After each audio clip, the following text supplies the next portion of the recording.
안녕하세요. 여러분들의 힐링과 행복을 도와드리는 노박사 레오입니다. 오늘은 말에 대해서 한번 이야기를 나눠보도록 하겠습니다. 예쁘게 말하는 사람들의 특징 3가지를 알아보도록 하겠습니다. 우리가 말을 예쁘게 한다 이렇게 표현하는 사람들이 있죠. 주변에 보면 말을 참 예쁘게 해 이렇게 얘기하는 사람들은 왠지 그 사람하고 말하면 되게 기분이 좋아지고 그래서 더 말하고 싶고 그래서 더 가까이 하고 싶고 이런 사람들이 있습니다. 이런 사람들은 대단히 소중합니다. 왜냐하면 주변을 환하고 밝게 해주거든요. 그런데 이렇게 예쁘게 말하는 것이 과연 쉬울까요? 실제로는 그렇지 않습니다. 말 한마디로 천냥빚을 갚는다라는 말이 있습니다. 그런데 생각을 해보십시오. 천냥빚을 갚을 정도로 말을 잘하려면 얼마나 말을 잘하고 얼마나 노력을 하고 얼마나 고민을 해서 말했으면 천냥빚을 다 갚아주겠습니까? 이렇게 보는 것이 합당합니다. 즉, 말을 예쁘게 한다는 것이 그냥 타고 태어났다던가 아니면 그냥 된다던가 이게 스킬이라던가 이런 것들이 아닙니다. 실은 상당히 많은 노력과 연습을 통해서 이루어지는 일이다. 이렇게 보시는 게 필요합니다. 자, 예쁘게 말하는 사람들의 첫 번째 특징은 바로 말의 내용입니다. 말의 내용이 예뻐야 예쁘게 말하기가 됩니다. 즉, 예쁘게 말하는 사람들의 얘기를 가만히 들어보면 말의 내용이 좋습니다. 칭찬해주고 인정해주고 좋게 얘기해주고 같은 말이라도 좋아, 수고했어, 잘했어 이런 식의 표현들이 많이 들어가 있다는 거죠. 이런 좋은 내용의 말들은 당연히 다른 사람들과 좋은 느낌을 나눠주는 계기가 되겠죠. 수고했어, 잘했어, 고생했어. 리더들이 이런 얘기를 해줄 때 부하 직원들은 마음이 따뜻해지거나 아니면 칭찬받았다 이런 느낌을 받겠죠. 친구를 만났을 때도 반갑다. 오늘 왜 이렇게 스타일이 좋아? 되게 예뻐졌네. 이런 얘기들을 하면 그냥 기분이 좋죠. 혹은 누군가한테 고맙거나 감사할 때에는 그걸 표현하는 것이 좋습니다. 누가 나한테 도움을 주었을 때에는 감사합니다. 고맙습니다. 이런 것들을 표현할수록 훨씬 더 좋다는 것이죠.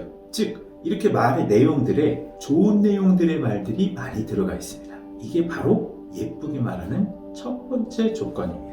그런데 예쁘게 말하는 사람들의 두 번째 특징은 똑같은 내용의 말을 해도 좀 더 예쁜 표현을 쓴다 하는 것이 있습니다.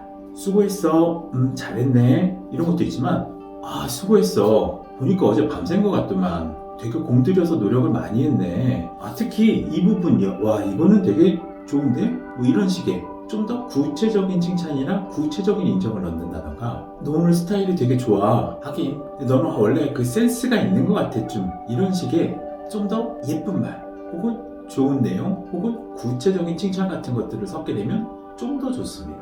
고맙습니다, 감사합니다 이런 것들도 고맙습니다, 되게 많이 도움이 됐습니다, 대단히 감사합니다, 되더니자 하나만 붙이거나 도움이 되었습니다 이런 것들을 조금 더 덧붙임으로써 훨씬 더 예쁜 말이 됩니다. 세 번째는 가장 중요한 것일 수 있는데요. 상대방에 대한 배려나 고려가 숨어 있습니다. 즉, 예쁘게 말을 하거나 좋은 표현을 사용하거나 이런 것들이 단순히 잔기술로 되는 경우들이 종종 있습니다. 왜냐하면 우리가 어떤 때는 그런 말을 듣고 나면 기분이 되게 나쁠 때가 있거든요. 저거 괜히 하는 말 아니야? 이런 것들이 있는데, 실은 이렇게 예쁘게 말하는 것에 있어서 가장 핵심은 바로 진정성입니다. 진정성. 즉, 저 사람이 진심으로 저런 얘기를 하느냐 이런 것들이 가장 중요한데, 이런 것들을 느끼게 하는 것이 바로 타인에 대한 배려나 고려입니다. 무슨 얘기냐면, 우리가 그냥 입으로 나불나불 고객님 예쁘시네요, 스타일이 좋으시네요 이런 게 아니라, 고객님 지난번에 오셨을 때도 이거 입고 오셨었죠? 그때도 되게 잘 어울린다고 생각했는데 이 코트랑 같이 입으니까 훨씬 더 잘 어울리네요. 이 정도 되면 이건 기술로 얘기하는 게 아니라 이 사람이 나에 대해서 진짜 관심이 있구나, 이런 것 때문에 어떤 나를 단지 고객으로 보는 것이 아니라 나에 대해서 관심을 가지고 인정을 해주고 계속 봐왔구나, 이렇기 때문에 이제 진정성이라는 게 느껴진다는 것이죠. 부하 직원이 고생하고 수고한 것에 대해서 칭찬을 해줄 수 있습니다.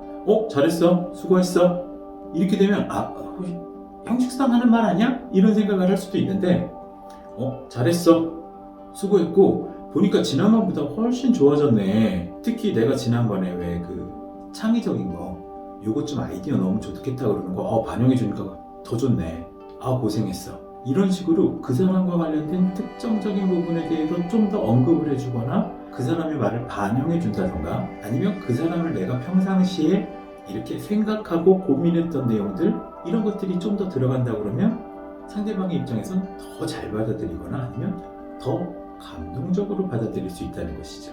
그래서 말을 예쁘게 하는 사람들은 첫째, 내용이 좋고 두 번째, 표현도 예쁘고 가장 중요한 활용 정도는 바로 타인에 대한 배려나 고려가 들어가 있다 하는 것입니다. 이 세 가지 삼박자가 맞을 때에는 타인들이 예쁘게 말하는 것에 대해서 단지 거칠을 하던가 아니면 뺀질뺀질하게 말만 한다던가 공허하다던가 이런 느낌을 안 받고 그 말 한마디에 왠지 기분이 좋아지거나 마음이 따뜻해지거나 이런 느낌을 받는다는 것이죠. 이게 바로 말을 예쁘게 하는 사람들의 가장 중요한 가치입니다. 즉 말을 예쁘게 하는 사람들을 주변에 두게 되면 항상 이렇게 마음이 따뜻하고 온화해지게 됩니다. 혹은 여러분들이 말을 예쁘게 한다 그러면 주변에 이렇게 많은 사람들을 따뜻하고 온화하게 만들어줄 수 있다는 것이죠. 제가 이제 경기도에 사는데요. 서울로 출퇴근을 하는데 버스를 타고 가다 보면 이제 거기 이렇게 말이 붙어 있어요. 운전기사님과 밝게 인사를 합시다. 이렇게 써 있어요.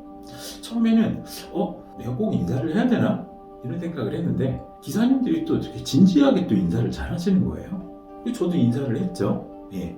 그래서 버스 탈 때마다 안녕하세요 이렇게 인사를 하고 버스 타고 또 내릴 때도 고맙습니다 이렇게 하다 보니 점점 더 마음이 즐겁고 아침에 그냥 누군가한테 인사를 받거나 혹은 내가 누군가한테 인사를 하거나 이게 별게 아닐 수도 있지만 나를 버스로 서울까지 태워다 주신 분에 대해서 고마운 표현을 하거나 이런 것들이 하루에 아주 작은 기쁨이 되더라는 거죠. 이런 것들은 단편적인 예이지만 예를 들어서 여러분들께서 주변에서 많은 상호작용을 하는 사람들과 이런 식으로 나의 고마운 마음 혹은 좋은 마음 이런 것들을 계속해서 나눈다 그러면 서로의 마음이 더 따뜻하고 온화해지지 않겠습니까? 어렵지 않습니다. 지금 여러분 주변을 둘러보면 여러분들이 고마움을 표현하거나 아니면 좋은 내용을 표현할 사람들이 널려 있습니다. 그들에게 한마디씩 그리고 조금만 더 좋은 표현으로 그리고 그 사람의 요즘 최근에 나한테 했던 것이나 아니면 그 사람의 상태나 기분을 반영해서 어떤 말을 하면 좋아할까 이런 고민들을 조금씩 얹어서 말을 한다 그러면 바로 여러분도 예쁘게 말하는 사람이 될 수 있습니다. 아주 작은 노력부터 시작해 보시길 권합니다. 자, 오늘은 여기까지 하도록 하겠습니다. 예쁘게 말하는 사람들의 세 가지 특징 여러분들도 주변에서 혹은 내 생활에서 이것을 실천해서 여러분 스스로도 기분이 좋아지고 여러분 주변도 밝고 환하게 만드시는 그런 계기가 되길 바라겠습니다. 자, 여러분의 힐링과 행복을 도와드리는 노박사 레오였습니다. 다음에 또 뵙겠습니다. 안녕.